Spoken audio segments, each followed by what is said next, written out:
There have been some studies to show that, like, if you have one night of insufficient sleep, you actually have an increase in dopamine. You kind of feel charged up. But if you do that night after night after night, that's where the damage occurs.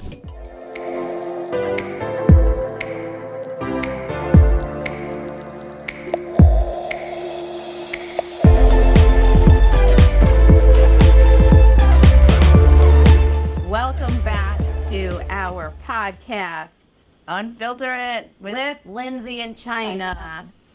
So we're back again for our part two with Dr. Kaufman and Jarrahy. Welcome back, guys. Thank you. So just to recap our last episode, we spoke a lot about phrenic nerve, evidence-based medicine, what it is to be an innovator in plastic surgery. And now we're kind of taking this down the road of longevity and how to stay healthy and live a healthy lifestyle. Yes, and how to do that and not have your own chef, your personal trainer, because I can't afford to. Although do I would love my own That'd chef. be great, but that would be I don't awesome. have time or money to do that. So we're going to have Dr. Kaufman talk about a couple of things. He has a couple key topics to how to live a long life in moderation. Well, thanks. And Dr. Jarrahy will chime in as well because we talk about this often. So even though we are plastic surgeons, reconstructive surgeons, we're physicians, and we're also into wellness and prevention. We talked a little bit about that on the last session, last podcast. But basically, we can look holistically. Even though we're surgeons with very specific specialties, we can still look holistically at our patients, our families, our friends, and ourselves, and say, okay, we want to live long, healthy lives. We want health span, which is to live a long time and live without chronic disease.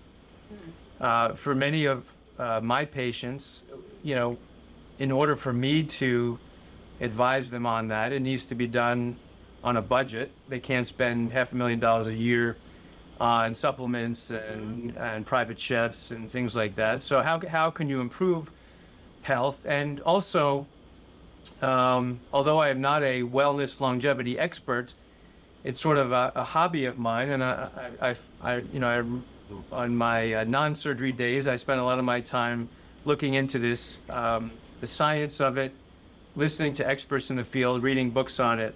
And I think one of the takeaways of the information that's out there on podcasts is that a lot of it's geared for the 1% of the 1%, meaning people that are already super fit and how to fine tune it. But what about for everybody else? People that have some weight to lose, people that don't have 4 hours a week to go to the gym, Right. people that, have 4 kids, and are running around, and how can they improve their lives even partially, not to get to the, that 1% of people that are putting all their efforts into it, to do everything that's prescribed or recommended, and improve through sleep, through nutrition, through fitness, to prevent chronic disease. As you get into middle age, this is the time to do it, right? They say when you want to start in your 20s and 30s to help you when you're, so that when you're in your 80s and 90s, you have the greatest chance of avoiding chronic disease. And we're talking about the big players here: cancer, heart disease, stroke, neurologic, Alzheimer's and neurodegenerative decline, things like that, and diabetes, obviously. So you want to add to the introduction before we kind of dive in? I was going to talk a little bit about sleep and then some of the other topics, but I think I'd be interested to hear your take on it, Dr. Jarrahy. Well, thanks, Matt. I think that, picking up on the end of our discussion from the last podcast, I think, it's a challenging landscape for the 99.1% or 99.9% of people to navigate, because most of us want to feel healthy, we want to live healthy lives, we want to live longer, we want to prolong our happiness, right? That's sort of why we're on the planet, why we exist. And it can become a challenge to do so, especially if you don't have unlimited resources and have the private chef and the personal trainer come into your house 5 times a week and so on. And so what do you do? Where do you turn to? And for better or for worse, and in my opinion, a lot of times for worse, people now turn to social media. And Lindsey, China, I really appreciate the title of your podcast, Unfilter It, because what I have found looking at some of these, posts and some of these podcasts is this sort of sheen of this sort of filter where things are sort of packaged and presented in, sort of simple ways. And if you just do this, you're going to look like me. If you just, drink your own blood or go into a cryo chamber with your son and your father and then take semi-pornographic pictures and post them online, your life will be great. And Matt referred to the gurus and the experts, and we called Matt a guru in the last podcast. And I think he is, because I think he goes about discovery in a measured, scientific way.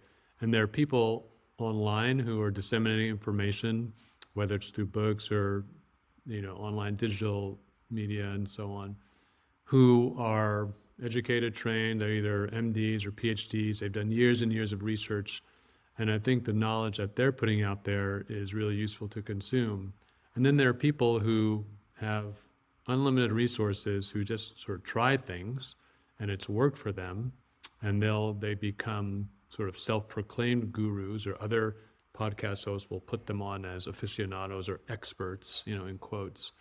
And I think, the consumer has to be a little careful about that, because the things that Matt mentioned, cancer, cardiovascular disease, neurologic disease, no matter what you do, you're at risk. And some people, just because of their genetics, are more at risk than others. So we all have friends and families who've lived very healthful lives, exercise, eat well, done all the right things, and in their middle age, maybe develop colon cancer or lung cancer, or have sudden cardiac arrest or some sort of neurovascular disease and suffer a stroke or something, despite doing all the right things. So we have to acknowledge that there are things beyond our control, but in the effort to live sort of a holistically healthy lives, we can do certain things, take certain measures that may help. And I think, Matt and I both have health and wellness and fitness as our sort of second career in our personal lives.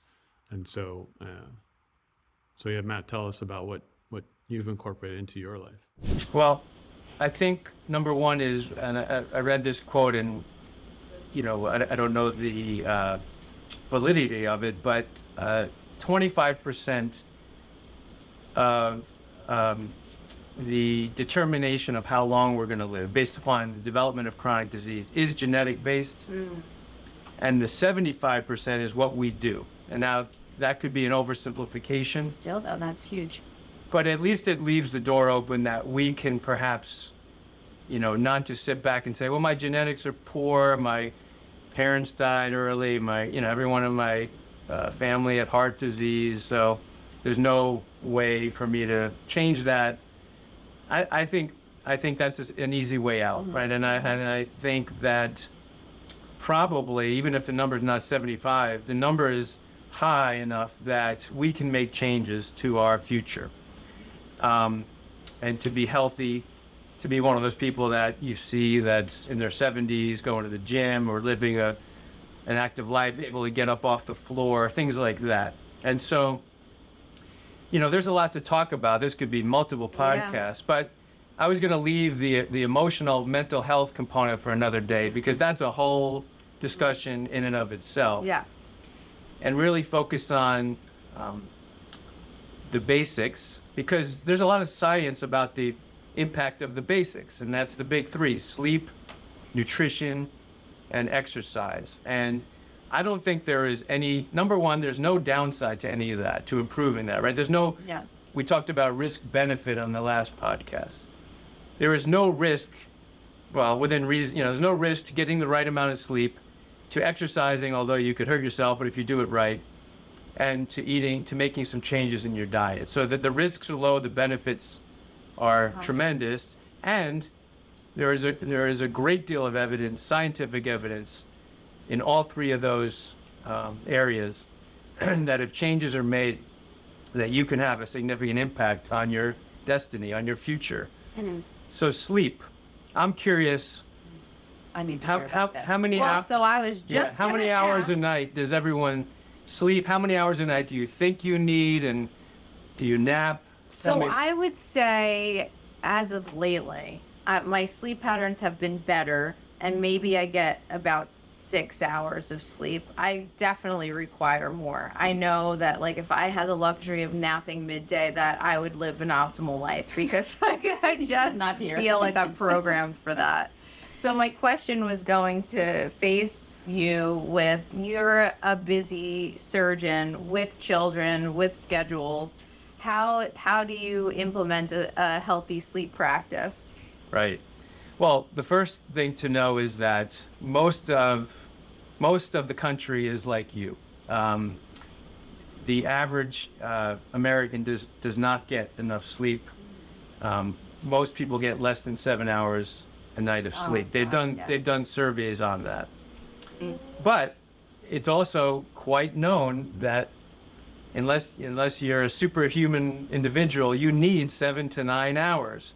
Dr. Jarrahy, how many hours of sleep do you get on average? I know you're traveling often, and I don't think you don't have too many consistent nights where you're getting 7 to 9 hours. I travel a lot, and there's never enough time in the day, especially even absent the travel, just between clinical work. You know, Matt, you and I sometimes are in the operating room for 4, 6, 8, 12 hours sometimes, and then you get out of the operating room, and my kids are grown and out of the house, but I still got to touch base with them. You got to go home and take care of your family, and then there's the administrative work, the research, and then maybe some gym time and just sort of turn off time and decompress time. So I probably get, at most on average 6 hours a night, but usually it's between 4 and 5.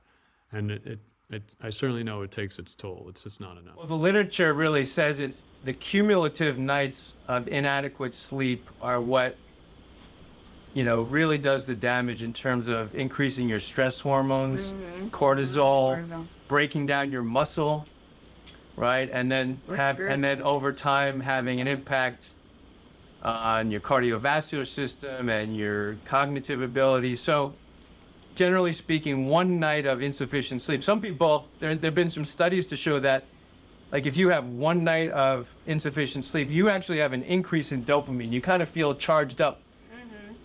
But if you do that night after night after night, that's where the damage occurs. And it's unequivocal that in people that are chronically sleep deprived, they have higher rates of cardiovascular disease and metabolic issues leading to diabetes and obesity, because you tend to eat more when you're sleep deprived or make poor food choices. So, yes. Things because you're tired and you don't want Right. to cook 'em. So it's challenging, but we need 7 to 9 hours of sleep. Oh my God, I'm probably about 4 a night. I'm Yeah. the worst sleeper ever. Yeah. And also the quality of sleep. Yeah, even if you're in bed, are you sleeping right? So you have to have, they call it sleep hygiene, right? You have to put away your technology. It should, either not in the room you're in or turn it off at least an hour or so before. The temperature of the room, they talk about that. Our circadian rhythms and the way that our brains work, our hypothalamus, it needs to be a little bit cooler. I don't know if, some people are hot when they sleep, some people are cold, but the body changes temperature, and they say, you should have your thermostat set below 70 degrees, for better sleep.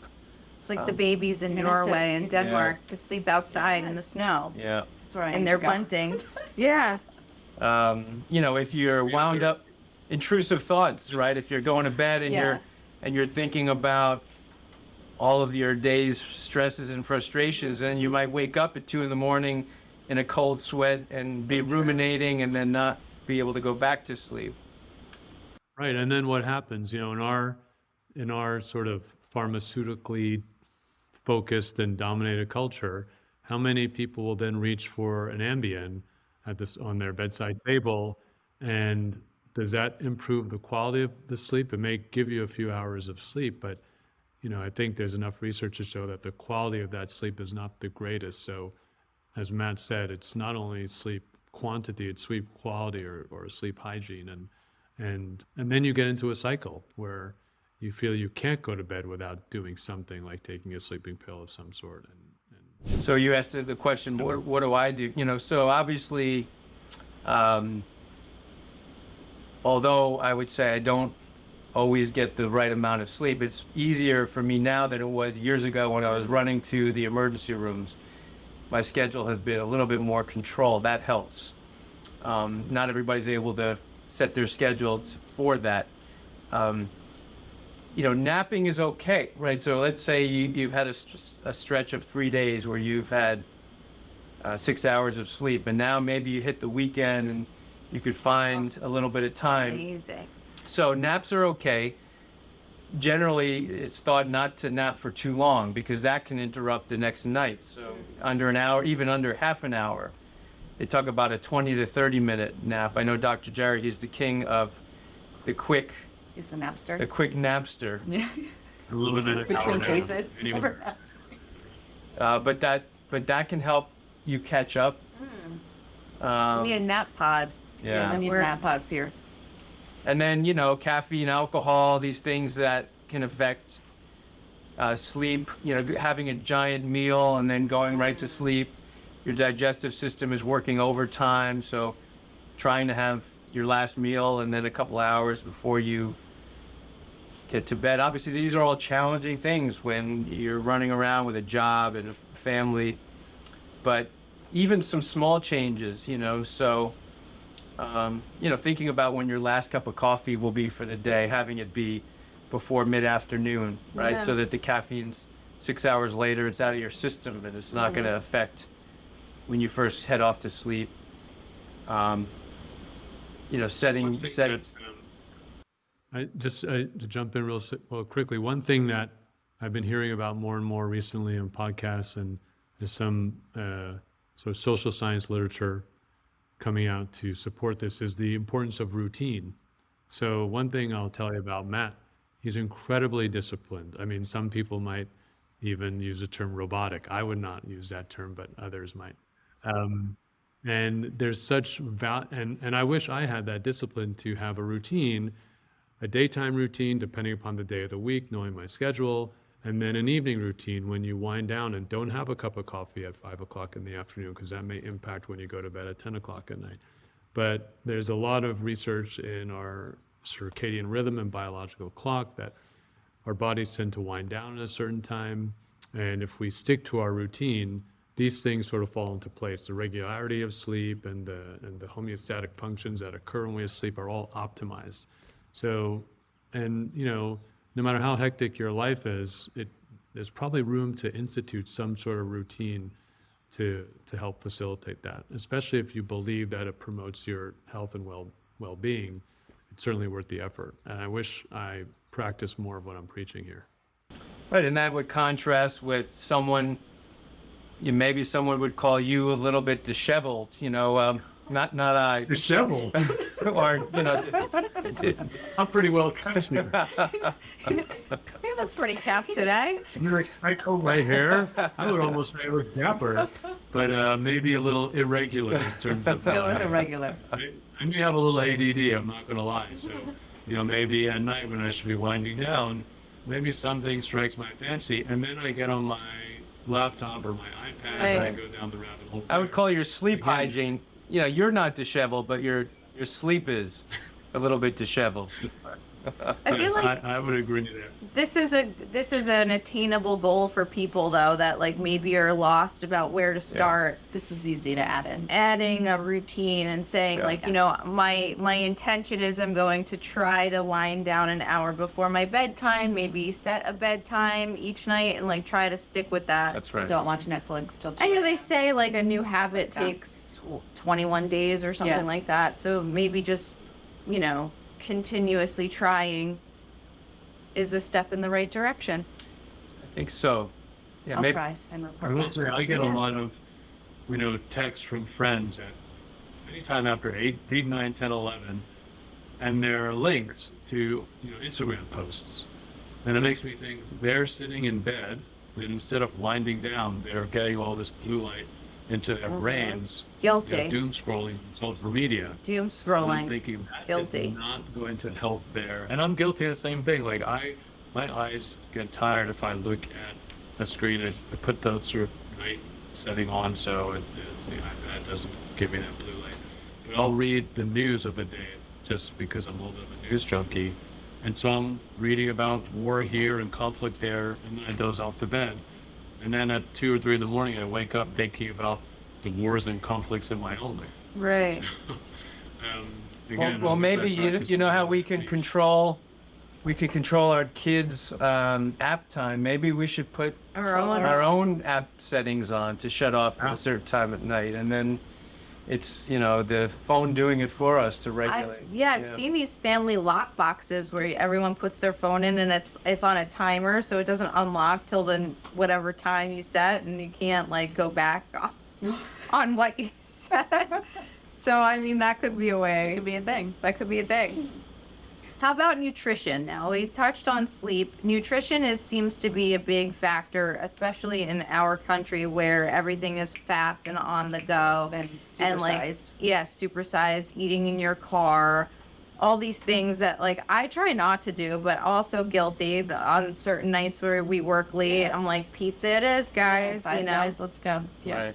So there's a lot of information out there, right? Every week there's a new diet and there's a new plan. Social media is so guilty of this, right? Just spouting all of this information and how to do it, and again, you could go way off to the 1% where it's like follow the blue zones and Mediterranean diet and this, but for most people it's just little things in the beginning. Most of my patients, for example, if I'm treating their diaphragm paralysis and they need to lose a few pounds, they're going to say, Dr. Kaufman, what can I do? And I have to, in a short period of time, because I can't sit there for hours and prescribe a diet, and most of them don't have the means to go to a nutritionist and things like that.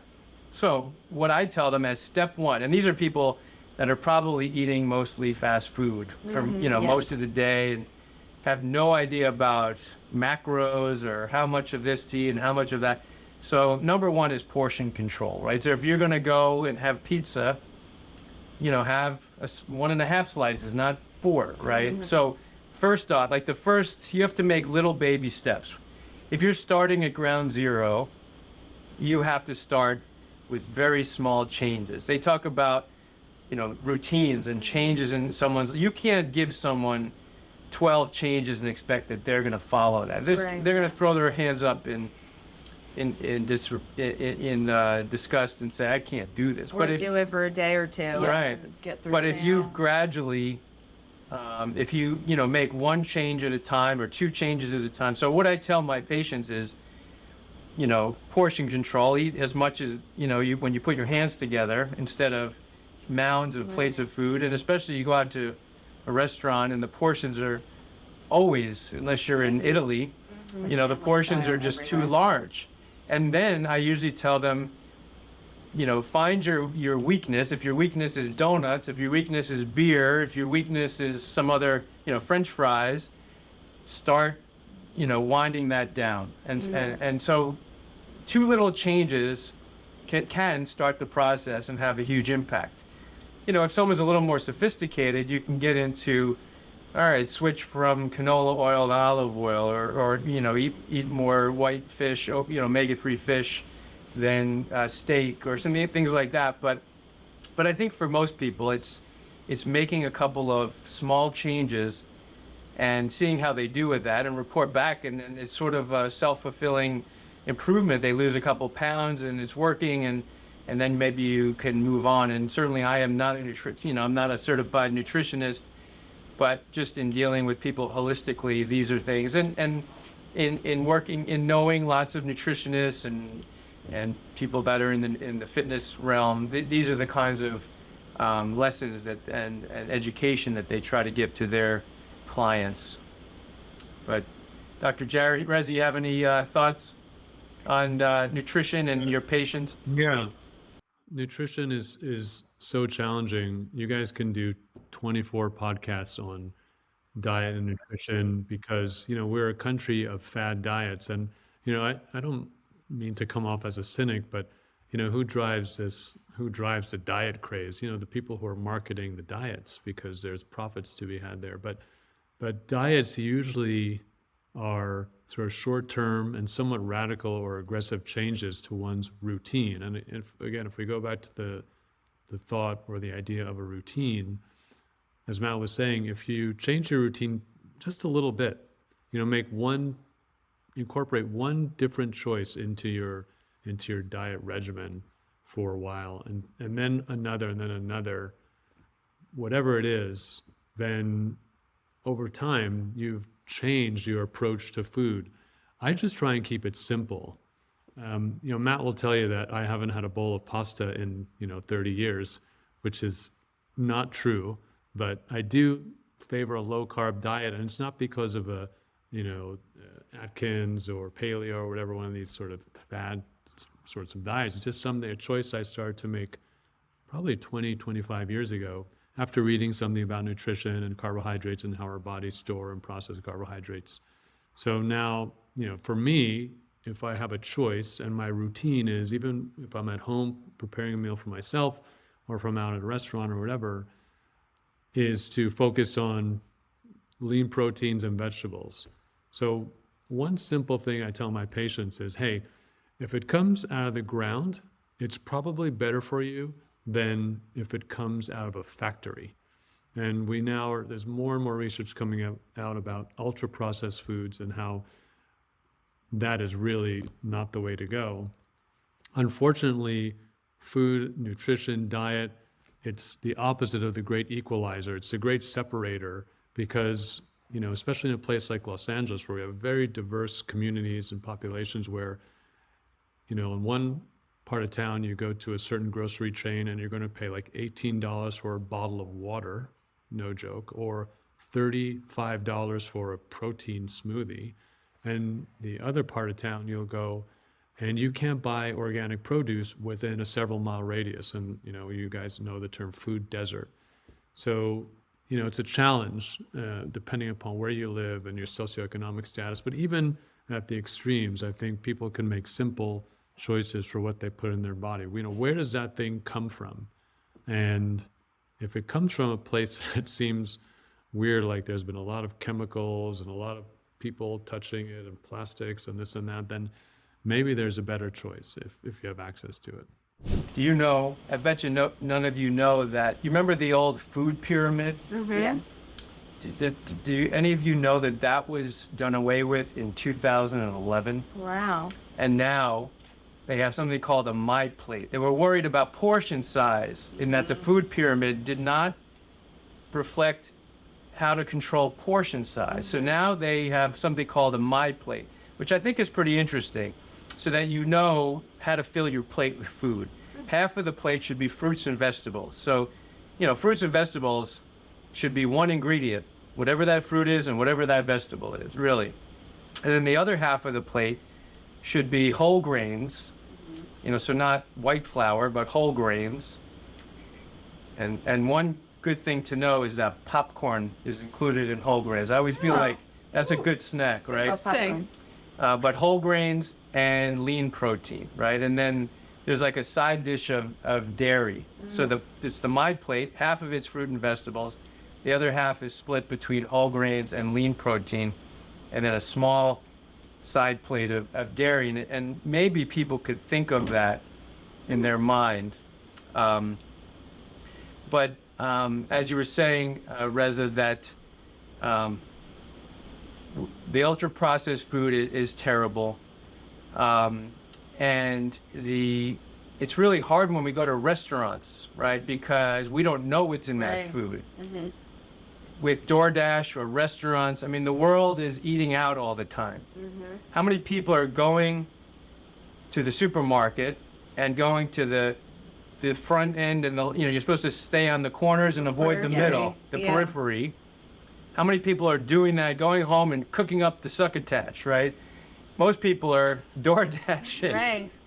Do you like that succotash? Right? So it's almost as though people need direction in how to use that My Plate. How do they order from DoorDash or order from a restaurant, or even maybe order from a fast food place and make the best choice? And so that's really challenging, and not overdo it, But that's going to be a major difference. I mean, when we look at longevity, what we're eating has a major impact on that. There are differences in philosophies, whether low carb or, vegan or plant-based, and, maybe there's not a one way to do it, right? So if someone wants to be plant-based, fine. But there are a lot of plant-based foods that are filled with chemicals. Mm-hmm. Yeah. Right? You could eat French fries all day on a plant-based diet, or a lot of these plant-based meats are filled with processed ingredients. So just because you're plant-based doesn't necessarily mean you're healthier. Right. And one final point is that as you get older, it's been clearly shown that if you're going to stay healthy, you need protein. You need good sources of protein. It doesn't mean you need to eat a ribeye, because that's filled with fat and saturated fat, and maybe, there are studies to show that too much red meat is carcinogenic. Mm-hmm. But it's very clear that one of the biggest avenues towards getting to an old age and being able to move your body in terms of nutrition is to get good lean sources of protein, whether that be plant-based or lean animal sources. And so they talk about that you need a minimum, if you're someone that's not doing a lot of weightlifting, you need a minimum of a half a gram per pound. So if you're 100 pounds, you need 50 grams of protein a day. If you're doing resistance training, so if you're going to the gym and lifting some weights or doing a lot of exercise, you need more than that. You might need, 0.75 grams per pound, or even maybe some people say more, even up to a gram per pound. So, for a 150-pound person, you might need to try to get almost 150 grams of protein a day, which is doable, but you have to plan to do that. Yeah, I was going to say, I think most people don't realize that they're not getting nearly as much as their requirements. One of the things that I just wanted to say was, to your point about nutrition and going to the food store and stuff, it wasn't until lately, like probably in my 40s, where I realized it doesn't have to be so complicated. Trying to, and this was just with experimentation, I need to cook the family a dinner fast in 30 minutes. How do I do that? So instead of reaching for processed things or pre-made things, I started visiting the freezer aisle, getting frozen vegetables, making stir fries, things that are quick and simple. But it took a little bit of, play, experimenting with that.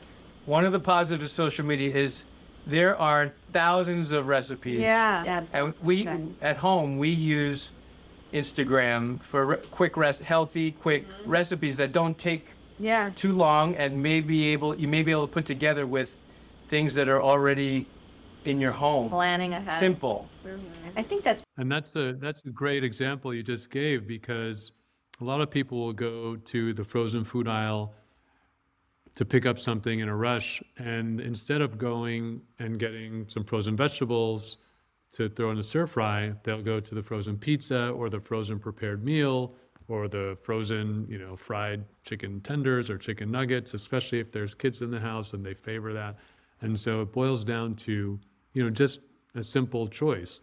Instead of this bucket, go to this bucket, and then that translates into better habits at home.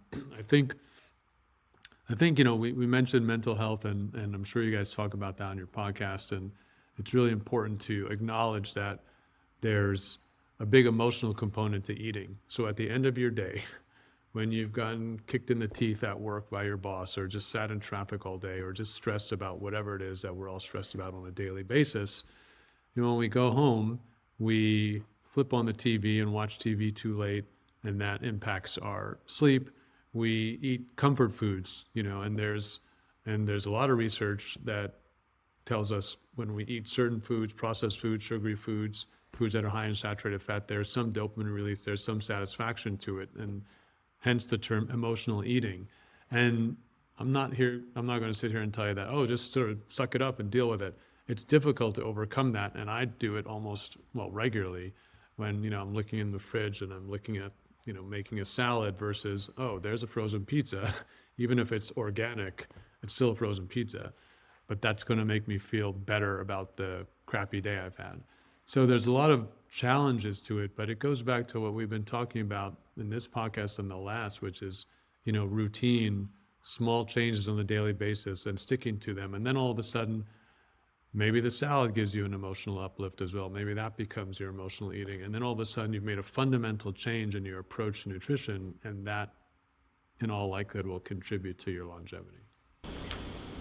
And I think also what you were saying before, you could do it on a budget.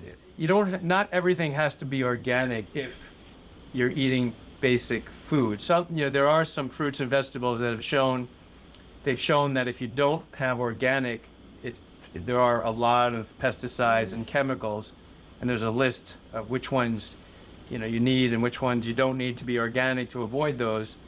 But if you're eating basic foods, if you're eating lean sources of protein and vegetables, or maybe you have a garden at home, but you can do this without breaking the bank. If the food is simple, if you're eating whole grains, and so it is doable. And an organic frozen pizza isn't doing anyone any good, right? I mean, fine, if you want to do that once in a while. We also talk about the 80-20 rule, where you don't have to be 100%. 100%. Yeah, 100% of the time, because we want to enjoy our lives. We want to splurge once in a while. We want to have the ice cream sundae once in a while, right, Reza? Yeah. Gotta have the ice cream. A little personal anecdote is it's almost depressing to eat with Matt because he's so disciplined and so regimented. If you look at his plate, it's like, oh, it's so sad. Yeah, how many times do I hide my food from you upstairs? I'm like, don't look at what we're eating. Yeah. But I think for me, the hardest thing is time. For working moms that work full time, we're always thinking of literally everything. I feel like we're always the primary parent and we're working full time. So we're trying to keep everything in line. And I know probably majority of people listening to this podcast are just like China and I. And I think that if we can find a way to even maybe 3 or 4 nights a week, do something healthier, that can make a huge impact on what our kids are eating. Every night, yes, sometimes we just need the pizza, whatever. Right. Sometimes, okay, Taco Tuesday. But maybe picking better meats or your toppings, or just something little so you're not totally overwhelmed. Because to meal prep every Sunday, I don't want to meal prep on Sunday. I want to go out and have some fun. I want and to do nap something. on Sunday. You want to nap, Yeah. But it's like, it's all those things, between cleaning your house or whatever you have to do. I think just making changes a couple times a week would be beneficial, and then maybe it'll roll into more. So don't put so much pressure on yourself. Just say 2 nights a week, I'm going to make something healthy, and just start there. And I think that's an easy way for people to roll into. Night a week, Yeah. Matt referred to biohacking, which is a pretty sophisticated, emerging realm of science looking at epigenetics and the molecular biology of longevity. But we've all heard the term life hacking. And there's so many, we should use social media and online digital resources to our advantage. So instead of sort of looking at content that other people are putting out for our entertainment, we could look for content that helps us take control of our lives. And there's ways to life hack healthy meals like in 20 minutes. And yeah, if you do that once a week and that becomes a routine, then you add a second day, maybe a third day, and so on. So the digital media and the social media and all these influencers that are out there, which may not be great for us in the wares that they are peddling, we can use that to our advantage to make our lives better. Okay, so I'm going to bring up a controversial question because it's a hot topic in social media and in the world today. How and what is your opinion on using the GLP-1s as an aid for food noise or as an aid to living a healthy lifestyle? Sure. So the GLP-1s are the Ozempics and Wegovy's, and we've heard these names out in the media. And these are medications that were initially developed for treating diabetes and metabolic disorders, and subsequently identified that they really can help weight loss. And they've been studied extensively, and there seems to be a tremendous effect on weight loss. The drugs themselves have been studied to the point that it appears they are safe, although there can be certain side effects such as digestive issues. And we know that in patients having surgery, the drugs have to be held for a week because the food can stay in someone's stomach a lot longer when you're on those medications. But the question is, how should they be applied for patients that just want to lose weight? And number one, it has to be under the care of a health professional, right? So somebody that knows how to monitor for the side effects, because whenever you administer something, the main issue is to make sure it's safe and to monitor for a problem. So you need a physician or a physician's assistant, somebody, a healthcare provider, to be able to check for those things. Number two is maybe the idea of giving somebody that needs to lose 5 pounds the medication just as an excuse. I'm not so sure that's appropriate. And so right now it's like anything else. This drug is introduced, by prescription is pretty rigorous. Who can get it for under a prescription where it's paid for.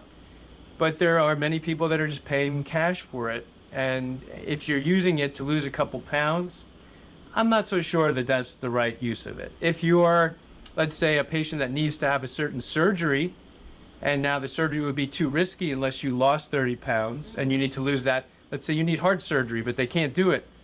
Fine, you get 30 pounds off in a safe way in 3 months. It's fantastic.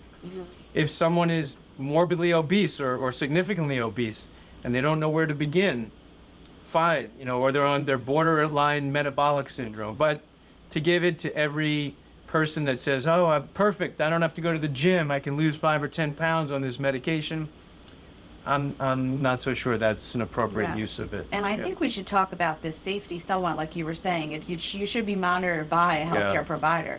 You shouldn't be just going on the website paying $9.99, whatever, $99 a month, and then it's delivered to your house. You want to make sure that they're following your labs every 3 months, or at 3 months, at 6 months. You can have some kidney injury. You can have gallstones. There's so many other things that can happen that you just want to make sure that you have a good healthcare provider just monitoring you, make sure you're safe. I've known some people that have had to go get their gallbladder taken out because of the medication. I've known another person that was put in the ER because they were dehydrated.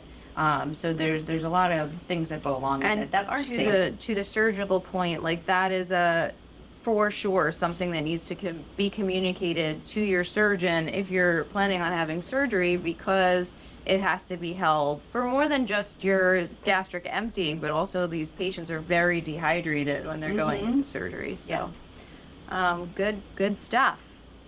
All right, I think we also could talk about point 3 real quick, right? Exercise. Fitness. Yes, let's hit on that, and we probably don't have enough time to completely talk about all the important things, so there's so much to talk about, but maybe to hit on some high points. Number one, there is no drug that's ever been tested that has shown a greater impact on wellness and longevity than exercise, the drug of exercise. And so probably also mental health too. Mental health, which I think deserves its own episode, and we should definitely have Dr. Jarrahy on for that discussion. Definitely will. What are you saying, Dr. Kaufman? But what's your point?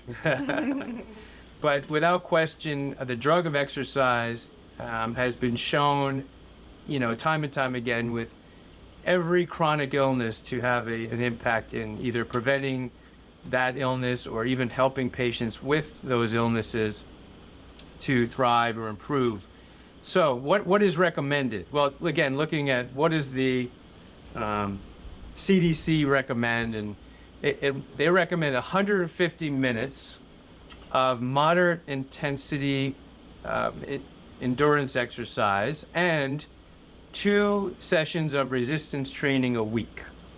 Now, if you're doing more vigorous type of exercises or cardiovascular activity, you can cut that 100, technically you could reduce that 150 minutes. But for most people, we're talking about moderate intensity. What does that mean?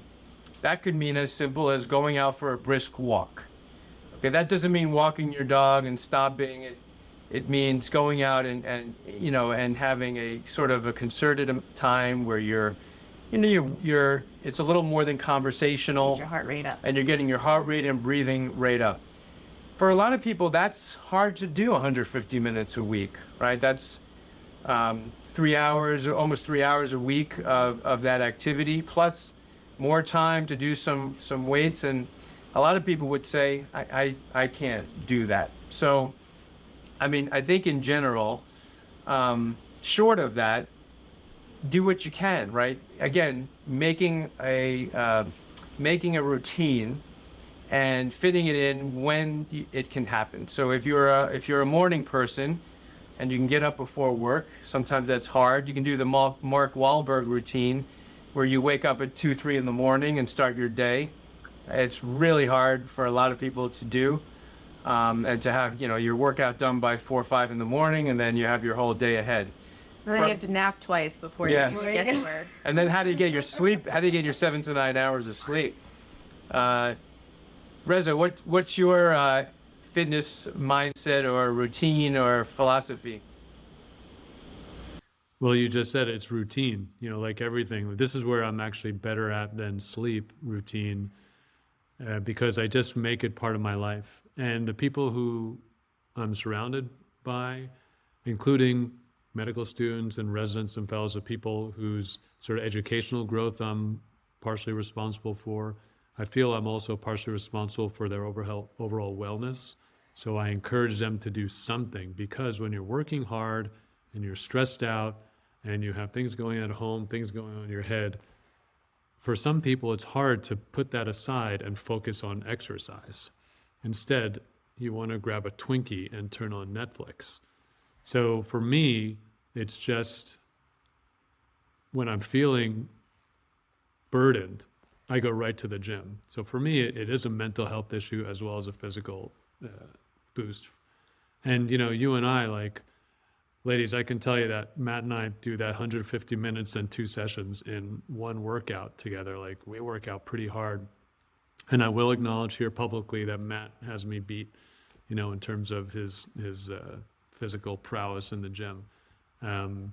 But it's just making it part of your routine and valuing it and what it brings to you. So for me, that means weight training anywhere from 4 to 6 times a week, depending upon my schedule. The benefit of living less than a mile from the beach is I go on a beach run twice a week, and I play competitive sports, whether it's beach volleyball or paddle tennis, a couple times a week as well. And it's just part of my routine. There are days when unexpectedly I'm not out of work at 5 o'clock. Maybe I'm at work till 10 o'clock. So obviously I'm not going to do it. I have a stationary bike in my bedroom. And so if I can get on the bike even for 10 minutes just to get the blood pumping. But the importance for me is in, number one, appreciating the value of doing it regularly. Number two, sort of the mental health benefits I get from doing it. And number three, having it as a priority so that it does become a routine in my life. What was eye-opening recently is I went in for my annual physical to my internist, who has a very busy practice, hundreds of patients. And he said to me, 95% of his patients do not participate in any kind of regular exercise. Wow. And he has a little bit of a bent on wellness. He has a practice that sort of attracts individuals that are into their health, and yet they can't commit. And it's hard to know, is it overscheduled or undermotivated or that kind of thing. But what about you guys in terms of Me now, Yeah. almost none. Now I'm working, going home, doing what needs to be done at my house, and then I want to just relax. Yeah. It's definitely hard scheduling it, but for me, I've always been a person of movement. I I, even as a kid, like couldn't sit still. It was very mental for me. Like I had to, my mom used to say, like, go outside and blow off some steam, basically what I did my whole life. As I got older though, my fitness routine has definitely changed. I came from a world of like high impact sports. Kickboxing was always my favorite, really high intensity stuff. And I think that in my 40s, I realized like that wasn't benefiting me anymore, that it was causing more harm than good. And then, you know, getting into the studies and reading about the cortisol spikes when you're doing really high impact stuff. So I kind of shifted more to an endurance workout when I can. It's not always so consistent, like you said. But trying to get on the bike or doing brisk walks or even like little jogs here and there. Sometimes I throw on dance videos and just dance in my living room, but try to get some of the energy moving. By the way. Yeah, what he I heard does. that. Yeah. Little Zumba workouts. Well, that's the thing. People think, well, I haven't been to the gym in a while and I don't know what to do, and not everybody can have a personal trainer. But what I've noticed in my patients, because some of these gyms have become so inexpensive, the Planet Fitness and the Retro, where it's $10 a month, a lot of my older patients will have memberships because they can afford the $10 a month. The question is, when they go there, you know, do they have any guidance? Do they know what they're doing? I mean, you don't want people injuring themselves. Nobody should just jump into, you know, CrossFit's a little bit beyond its peak, but people, you know, that's sort of an extreme. But I think now there is enough out there, even some online and apps and things that are very basic, body weight or just using some bands. It's kind of hard to hurt yourself with some bands. Except the videos are in the face. So, you know, you can do your resistance training in a very basic way, and then your endurance work could be getting on a treadmill and walking, you know, at a brisk pace, or any number of basic exercise machines. So it does not have to be complicated. You know, the other extreme would be a personal trainer and getting into some more complex weightlifting and endurance work. But I think it could be very basic, and it should be fun. You know, hopefully you can make it a little bit fun. Like when I dance in my living room. Nobody should ever see that. You know, I think, you know, when I encourage people to look, I work out with and exercise and play sports with literally people who are less than half my age. And a lot of times I'm outperforming them. Not in a competitive way, you know, they're just like, hey, how are you lifting that much weight? Or, wow, you're athletic in this aspect or that. And, you know, how do I achieve that? And I tell them, and anyone who I give advice to, whether they're athletes or people who never exercise and who want to start, is you have to find your motivation, just like everything. Like for people who have been listening to this podcast, if you've gotten this far through, that means you're engaged in the notion of longevity and making your life better, and want to learn maybe how to do it better or different or improve what you're doing already. And I always ask people to look for their motivation. Do you want to look better when you look in the mirror? Do you want to lose weight? Do you want to, you know, engage in a community activity? Because a lot of exercise, like group classes or sports, you know, they're communal in nature. Or is it for your mental health? Do you feel, you know, less depressed when you get a good workout on and get the dopamine surging and so on? So you find your motivation. And the toughest thing for people to overcome, especially if they haven't been exercising regularly, is when you start. Most people sort of get out of the gate. They either work with a trainer, or they see some videos, or they're competitive with the people next to them in the gym, and they sort of overdo it. Then they get sore, and it's painful, so they're like, I can't do this, and they give up right away. So you do incremental advances in your regimen and enjoy the benefit that it brings you, that what you're doing it for in the first place, your motivation. And that's how I find people can put some building blocks together and again develop a routine.